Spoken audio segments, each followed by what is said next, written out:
Botanist education में आपको फिर से एक नई वीडियो के साथ खुश आमदीद। दोस्तों, ये साल था 1845 का, आज से 179 साल पहले, जब आयरलैंड में आलुओं की वजह से लोगों की ज़िंदगियां तबाह होकर रह गईं। आलुओं की वजह से 10 लाख लोग मारे गए और तकरीबन 10 लाख लोगों को आयरलैंड छोड़कर जाना पड़ा। ये सारा वाक़या क्या था, इस वीडियो में आप यही सब कुछ जानेंगे। मैं हूं मोहम्मद उस्मान और आप देख रहे हैं मेरा यूट्यूब चैनल बॉटनिस्ट एजुकेशन। नाजरीन, सबसे पहले हम आयरलैंड के बारे में जानते हैं। आज आयरलैंड के दो हिस्से हैं, एक रिपब्लिक ऑफ आयरलैंड और दूसरा northern Ireland. Republic of Ireland एक अलग मुल्क है और यूरोप का हिस्सा है, जबकि नॉर्दर्न आयरलैंड यूके का हिस्सा है। लेकिन आज से तकरीबन 200 साल पहले ऐसा नहीं था। दोस्तों, उस वक़्त आयरलैंड बरतानिया की एक कॉलोनी थी, यानी आयरलैंड को बरतानिया ही चलाता था। बहरहाल, आज से 400 साल पहले आयरलैंड में आलुओं को मुतारफ़ करवाया गया। देखते ही देखते आलू आयरलैंड की सबसे अहम खाने की चीज़ बन गए। आयरलैंड की तकरीबन आधी आबादी आलू ही खाती थी। ये वो लोग थे जिनके पास ज़्यादा पैसे नहीं होते थे। ये अपना गुजारा आलू जैसी सस्ती सब्ज़ी से ही किया करते थे। दोस्तों, आलूओं को आयरलैंड में उगाना कदरे आसान भी था, इसलिए आलू आयरलैंड का एक अहम हिस्सा बन गए। आयरलैंड में हर इंसान रोज़ाना तकरीबन 6 किलो आलू खाता था। आयरलैंड की शदीद सर्दियों में तो इनका गुजारा आलूओं पर ही होता था। कहा जाता है कि आयरलैंड का तकरीबन 80% खाना आलूओं पर ही मुश्तमिल होता था। दोस्तों, ये बहुत बड़ी गलती थी। आयरलैंड एक ही सब्ज़ी पर इन्हिसार करता था और यहीं से मसला पैदा हो गया।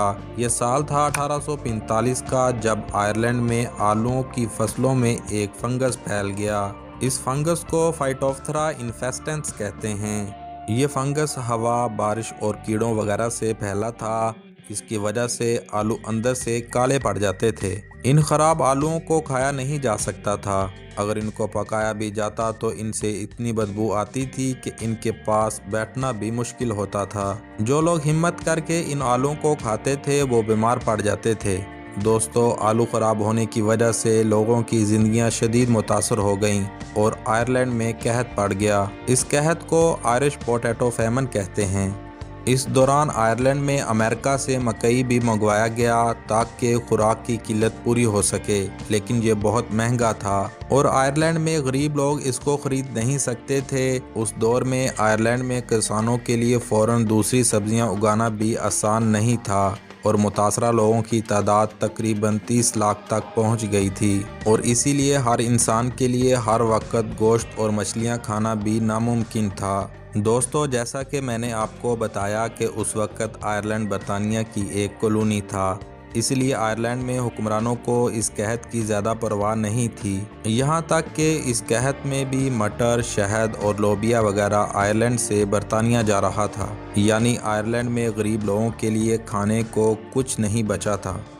1847 में आयरलैंड में फूड किचन भी खोले गए जहाँ लोगों को खाना खिलाया जाता था, लेकिन इनको भी बहुत जल्द बंद कर दिया गया।